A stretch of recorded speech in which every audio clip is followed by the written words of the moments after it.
He is the founder of Militant Grind. He is a brilliant, wise man who has written a wonderful book that I truly love. Mine's signed. And his name is Sherman Perryman. And I absolutely love this guy. You guys are going to love him too. Sherman, welcome to the show. Thank you so much for having me. I'm so glad to be on here. Like we scheduled it months in advance and I was like, okay, now we're here. So yeah. Definitely excited to be here.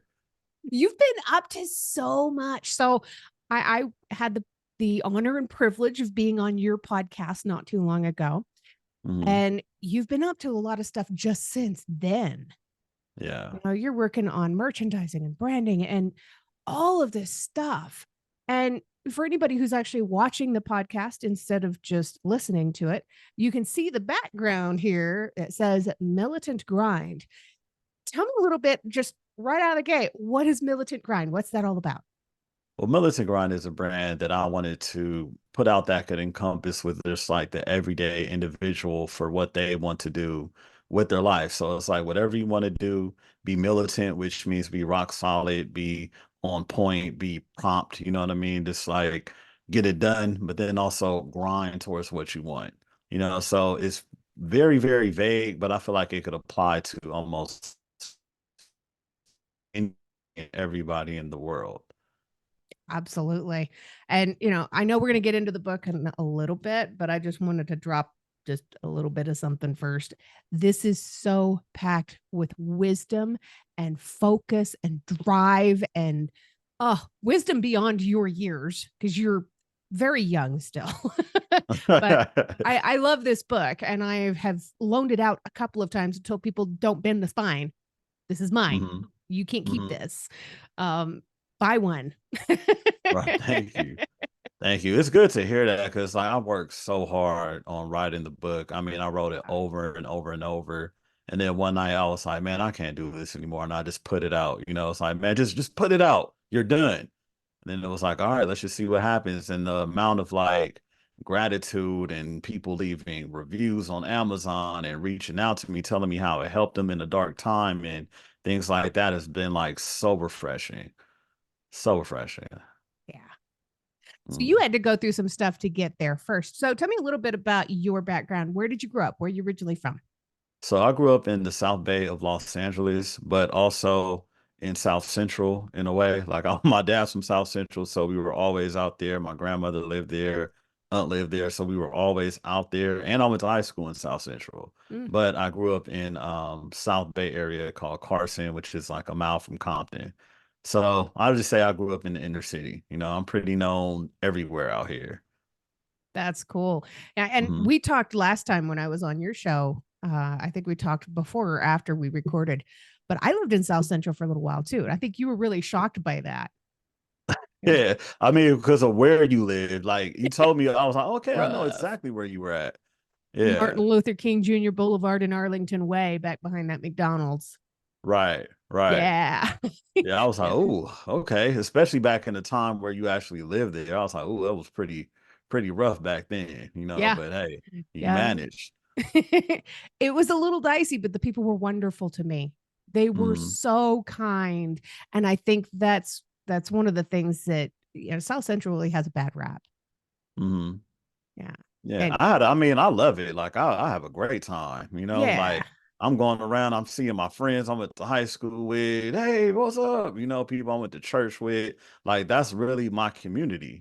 So Yeah. when I'm out there, I love it. It's like, oh yeah, go to this restaurant, go here. I see everybody that I know. You know what I mean? But it does get a bad rep, but then it's just like, things happen everywhere. But Right. But hey, it it's is. a cool area though. I mean, Yeah. there's so much culture steeped in Hmm. that area that's been there for so long. I Yeah. loved it. A lot of people thought I was crazy for saying that, but I really loved it. The only reason that I moved was because my place didn't have any windows. I was living in somebody's pool house out in their backyard.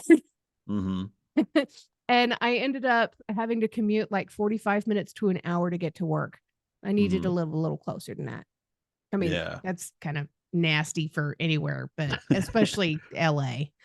Ugh. Hmm. So when you had to go through all the stuff that you went through, you overcame a lot of traumas. Yeah. What was the stuff that you had to go through? How did it happen? Well, I grew up, well, the name of my brand is Militant Grind. So I grew up with a military style father who was very, very tough, still to this day. I think that my auntie says that he changed when he went into the army. Mm. Then he just came out, he just became like a tyrant. So me being ingrained with like a rebel type spirit, we had a lot of clashes. So I was kicked out the house at 14, 16, 18, 21. No, no, like 23. Like I got kicked out so many times I can't even remember. But the first time was 12. And I lived with my sister and I had to take the bus and, go to middle school. And it was like, I was kind of surprised. Well, I'm surprised now at how like strong I was and how I took it, to be so young. Cause I look at kids now that are like the same age I was during that time. And I'm like, damn, I got kicked out the house and had to take a bus and had to walk and be around grown strangers. And, anything could have happened to me back then, because I used to walk home to school. Now I'm like going through different cities, taking a public bus as a little child, walking to my sister's house. And I was just like, wow, man, like you really took that like a champ. I didn't cry. I didn't waver. I didn't cry in the Wow. car. I was like, my sister was like, hey, if you stay here, you still have to get up and go to school. And I was like, all right, how do I get there? Take this bus. It was one bus, thank God. But, I just had to do what I had to do. But yeah, I went through fully a lot with my father. And then, oh yeah, it was a hell of an experience. But if you talk to anyone in my family about that, they'll be like, yeah, him and his dad like really had it out. But I was the one that was like never gonna take anything that I think was like oppression. You know what I'm saying? It's like, when people have control of you, sometimes they abuse it. And me and him always had that clash where I was like, nah, you're not gonna play with me like that. Like my siblings or whatever, cool, but me and you, hey, even though I'm a kid, I'm not gonna tolerate anything that I feel like is unfair, out of the ordinary, whatever. And he'll tell you like I'm his most aggressive child, but then like other people tell you, oh, Sherman's cool. But it's like if it's injustice, I will definitely stick up for myself.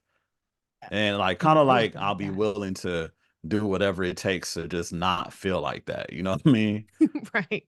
You had a lot Yeah. of willpower. Yeah.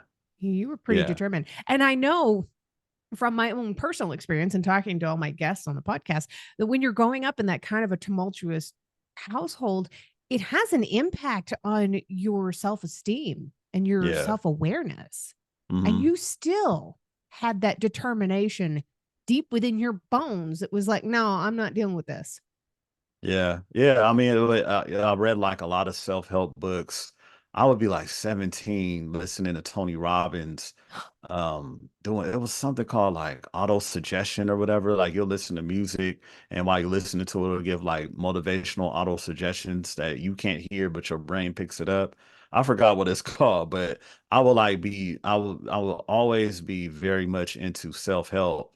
And I would go to Barnes and Nobles and hit the self-help aisle and just buy a bunch of books. Like I have two bookshelves in my house. I have audio books. I listen to podcasts and all of that.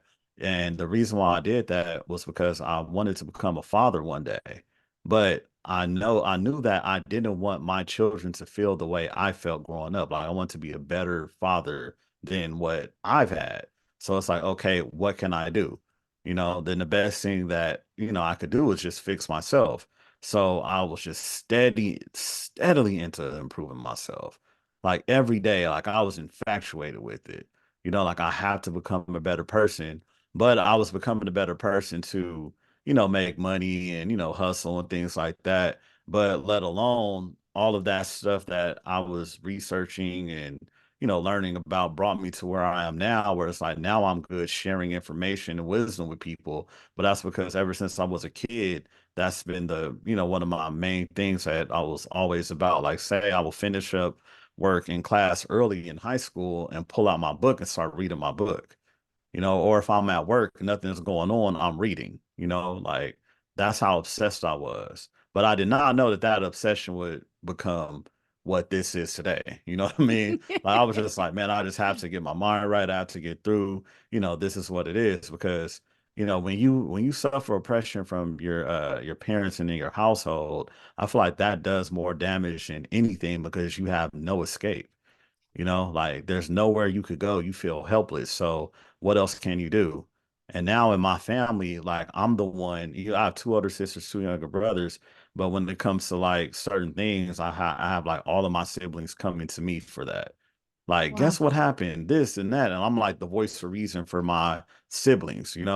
But then with that, I'm also the one that'll like go to bat for them and be like, hey, nah, this isn't right, because some people don't like conflict and they'll rather not even deal with it. But I'm like, nah, I mean, if you're gonna continue with this relationship and you want to continue with this bond, it's best if you just nip things in the bud so it doesn't happen again. So you don't have to repeat this traumatic experience. And so that's the type of person I am. No, yeah, I've always been a bad and advocated for people too. And it's so crazy because like I see that in my children now, like Mm. so like I laugh how like how similar my children are to me. You know what I mean? Like it's kind of crazy. But I'm Sounds just like you're like, hey, raising they them have right. that. You said what? Sounds like you're raising them right. Oh yeah.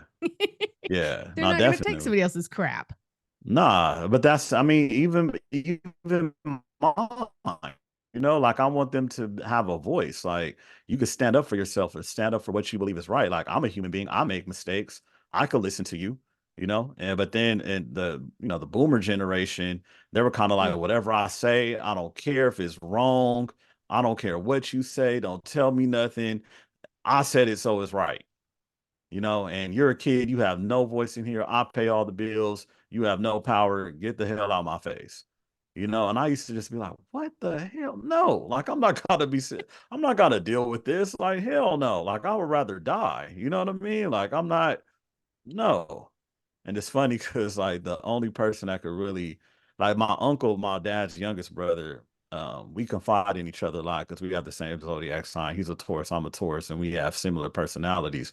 And he got into it with my grandfather growing up. But he's more so like, it's just a way you have to communicate and get like somebody that's bullheaded to see, and they're not gonna tolerate anything that's oppressive. You know what I'm saying? Like, no, we were not gonna go out like that. Yeah. Wow. Mm. So, did your family ever tell you about anything that your dad had ever gone through that kind of made him this way other than military training? Was it just Oh the yeah, basic training? yeah, no, definitely. The way he was raised too, by his mother and my grandfather and my grandmother. And then my grandmother told me how it went to her and how it Mm. went to my great grandmother. And she basically like gave me a whole dynamic on how our family is dealing with mental illness. Wow. Because it's a lot. I mean, I know it's not professionally diagnosed, but it's like, nah, I could see it, in a lot of them. Yeah. But it was like a man, one of my great grandfathers, got with a Native American woman, and he passed as white, so he was able to put her in a home and a crazy house just to do it. And then my great grandmother grew up without a mother, you know what I mean? And Oh my so gosh. it was like colorism within the family. My Wow. grandmother got with my grandfather, and he was a tall, dark-skinned, big black man from Texas, and they didn't like him because he was dark, and they were all light-skinned, and it was just a lot of stuff that I mean, they were all black, but it was like, my grandmother and her family Wow. was all light, so they look different than my grandfather's side. But then all of the kids that my grandparents had together all came out, with color. You know what I mean? So it's like, the grandparents were like, oh, don't get in the sun too long and all of these different things. It's like it's a lot of torment that they Yeah. had to go through. But then I'm more so like, okay, how can I stop this? What can I do to actually not put put my kids through things like this? And I'm more so like, if you don't look that entity, whatever it may be, demon, person, whatever, if you're spiritual, whatever, in the face and confront it and let it know, hey, I'm not going to tolerate this. You have to come with me with a certain type of respect. Nothing is going to change. So even though my dad did go through things when he grew up, and my mom said, well, your daddy went through this and he went through that. And I'm like, shit, I went through stuff too. Should I go around and do this to my kids? Right. No. And I'm guaranteed we probably went through more stuff than what he went through growing up, for sure. For sure, I would bet my bottom dollar on that. Like if I have my younger brother on this podcast, he could talk to you for at least 3 to 4 hours about our childhood trauma straight, because it Mm, still bothers some of them, like it happened yesterday. You know what I'm saying? yeah, So it's like some people are stronger to overcome that trauma, but some people it still haunts them and affects them as an adult. And so I'm like, absolutely. just because one of us may be okay, I still empathize for the rest of us that aren't okay with the traumas that we went through, Yeah. because we may think that it may not affect us, but it affects us somewhere in our decision making when it comes to our daily lives. Yeah. And you and I are pretty close in age. So, thinking about it practically for just a moment, what do you think the biggest difference is between our generations and previous generations? Was it the fact that they didn't have those self help books? Was it the fact that they didn't talk about mental health? What's the biggest difference? Um, I feel like that generation was spoiled, like they didn't really have to go through this type of stuff that we had to go through. Like, say, you were born in the 80s, right? 70s, but yeah, close 70s. enough. Oh, okay. Well, I was born in '86, and that was during the time where like the crack epidemic in LA was like, Mm, going crazy. So there was a lot of broken homes. And I'll talk about that in a book, a lot of broken right. homes, uh, fathers absent, things like that. So that was a whole different time of growing up in LA when, it wasn't crack and, it was just earth, wind, and fire and bail bond, everybody just dressed nice. I say, I look at my father's yearbook from when he graduated from the same high school I went to Crenshaw High School. So I have his '70s yearbook and I'm looking at mine and I'm like, damn, these are two totally different types of people. Like they have a chess club, a swim team, everybody's smiling, everybody's happy and high fiving. And in my generation, everybody wants to be a thug and, wants to be tough because the gang violence, because of the crack epidemic is like, we're the aftermath of that. So it's Yeah. like a lot of these kids didn't have no direction and stuff like that. So I feel like that may be one of them. And then the income inequality, like college is super high, jobs aren't paying, you can't work as a security guard and afford rent anymore. And so we just went through so much where it's like we started to empathize with people and each other that don't have what we have. You know what I Yeah. mean? It's like back then you could work at the post office and buy a home and take care of your family. You cannot do that right now. You can Right. barely take care of yourself if you work at the post office. But back then it was like, my dad was just a teacher and he had a 4-bedroom house with, in Carson with it, that was pretty nice. You know what I mean? Now it's like if he took his same career and tried to buy in that same neighborhood now, he can't do it. So it's Oh, like the yeah. viewpoints are a little different. Like they had it, not to say they had it easy, but they had like access to a lot more resources and help than we have. Like we're in college debt like crazy. It's like, damn, like everybody, all races, all cultures, all of us are just struggling to survive in this new generation, and it's hard for us to look down on anybody because of the stuff that we went through. Like, finishing college, next thing you know, you're in a recession trying to find a job and trying to find work and survive for yourself. Then Yeah. it's like all of those years when you're supposed to be developing a skill set to help you survive, you have no opportunity. So it's like, usually when people graduate, um, they have a job, they have opportunity, they have, they're working up in their career. Now we're starting late in our career because there was nothing available. Right. Absolutely. Uh, Yeah. And one of the things that keeps on hitting me is I was living up in Victorville in 1992. Hmm. That was you were 12, you were 6, I was 12. Hmm. That was when the Rodney King riots happened. Did that affect your life and your family?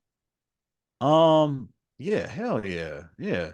Yeah, going to LA and seeing like the buildings burned down and Mm, stores burned down and smoke from the city. Heck yeah, that was crazy. One of yeah. our favorite restaurants called Pop's Kitchen burned down.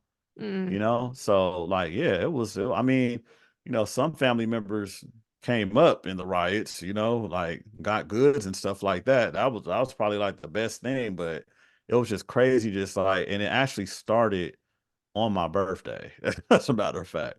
Are Yeah. you kidding? Oh, what a horrible Yeah. birthday present. Yeah, right, right. April 29th, 1992, Two I think. 92. Yeah. So that's like it Yeah. literally started on my sixth birthday. So it was Oh, just crazy just seeing all of that. But I really didn't have a sense of understanding. But it was just like, like, what is going on? Like, why is the store burned down? And why did the everybody's so buildings look like angry. this? Yeah, but no, I mean, nobody sat us down and taught us, but it was just kind of wild just observing that. Yeah, I mean, I was living up in Victorville, just north of the valley, Hmm. and I remember watching it all on the news as a 12-year-old kid going, those people are killing each other. There's rioting in the streets and there's bottles and broomsticks going through store windows, and this is insane. These people are not okay. They're in danger. Why can't we do something? And my little 12-year-old brain, I was so naive. I just did not understand why we couldn't do something like Hmm. drive down to LA and tell people it's okay. You don't have to fight. Right. That's Right. not what it was about. That's not what started it. Hmm. I don't want to get into too much of it, but for the people that are listening or watching, definitely look up Rodney King riots, educate yourself on what this was, why it existed, why it happened, because this is an important piece of our history, not just Yeah. yours and mine, Sherman, Hmm. but here in the country. This is important for people to know. It was Yeah. $1 billion worth of damage. There were over 12,000 people arrested. This went from April 29th of 92 to May 4th of 92. This was several days. It felt like forever of Hmm. violence and anger and frustration and people revolting against everything that had been happening and for what happened to Rodney King. Right. Crazy. Yeah, people are just angry, when you have a group. I mean, but that happens everywhere in the world. Like in France today, people are Oh, yeah. angry, so they're revolting. That's history, period. So I don't look at it as like a bad thing. It's more so like, damn, like, these people must have been pretty fed up and angry with whatever they were going through, and then they just decided to tear stuff up. That's an act of anger, but that spans like all the way down to the Boston Tea Party. Oh, yeah. Absolutely. Yeah, And the Boston Tea Party was started over taxes. And how much do we pay in taxes now? too much. Yeah, it was started because they raised the taxes from what was it, 1% to 2%? Oh, I don't know. I'm not sure. The It was something percentage. insane like that. And they Hmm. revolted and threw all the tea off. Yeah, it was stupid. So I'm glancing at your book again. My signed copy has check that out. Hmm. But your 5 pillars. I love that you put love first because to me, that is the first one that most people think of. Hmm. Love, honor, strength, discipline, and wisdom. I know these have all played a major role in your life, but how have these all played a major role in the lives of your children? Oh, a lot. Oh, a lot. Yeah. Because I say I'm a firm daddy, like, but then at the same time, my kids come up to me every day and kiss me. I'm not I mean, I'm not soft on them at all whatsoever. Like, they know to listen to me and like, oh, like I'm not like the cool dad, like, hey, put on your shoes. It's like, put on your shoes. Let's go. Walk. Come on. Like, if they fall, I'm like, get up. But at the same time, they know that I love them you know? And so I've learned to, show love, discipline, honor your children, give them wisdom, give them strength, make sure they're strong. And all of those will kind of, shape them up to be a good person because I feel like a lot of us, especially somebody like me, were taught to just instill discipline, fear, but there really wasn't any love. You know what I Yeah. mean? Like, who's going to say, I love you, Yeah. or motivate people with love without inputting like fear into them, so I motivate my children with love. Like they have no doubt that I love them. You know what I mean? Like if anybody does, but it's kind of a different dynamic that I'm observing because it's like I didn't grow up with that. You know, my father didn't say I love you every day and hugged us and made sure they were okay. Like my kids wouldn't even go to sleep if I don't go in there and give them a hug. You know, Daddy, I want to say goodnight. Daddy, I want to kiss. Daddy, you know what I mean? So it's like it's kind of surreal to even know that I've like nurtured that type of environment with my children. You know, but Yeah. then if I say, "Hey, let's go in the garage. We're gonna do some push-ups, squats, and this is and yes, let's go." Okay, let's go. I'm excited, you know. But then it's like if they see me doing it and and that's an embodiment of me loving myself, they want to do the same thing. You know, I took my oldest daughter to the gym and she had a time. Like, when are we gonna go back? Like, I've been watching my dad work out ever since I was a baby. So now I finally get the chance to, learn, see him and learn some things. So it's like, like they don't look at self-improvement like a chore. They look at it more so like, man, my dad do it. I know he loves me. I know I love myself. So I want to do it too. Because I'm Yeah. telling you, like as a kid, I'll be like, oh God, but it's like there was something lacking that would make me want to do that. And to me, that was like the love. Because if you don't get love expressed to you from someone else, it's kind of hard for you to love yourself, But now I see the way my kids take care of themselves and they love themselves, but I inputted that love into them, ever since they were yay high, you know? How old are your kids now? 10, 7, 5, and 2. My goodness, you got a house full. Yeah. Yeah. My prize and Oh, joys. My daughter just made the basketball team. She's super excited. My oldest took a picture, sent it to me. It's like that's what I want to breed, like just good-hearted human beings that know discipline, hard work, strength, resilience, like all of that, you know? So yeah. I'm glad that that's actually happening. Like I stuck to my guns and now it's actually like happening for them. You have a beautiful family. We're friends on Thank you. Facebook. So Oh yeah. Right, right. You see it all. So my last question, always my favorite. Mhm. What is one thing that you now really love about yourself that is not related to your physical appearance? Um, I would say my desire to probably be the best version of me so I could give that to the world. I would say that. And that has nothing that all deals with like my mentality, but yeah.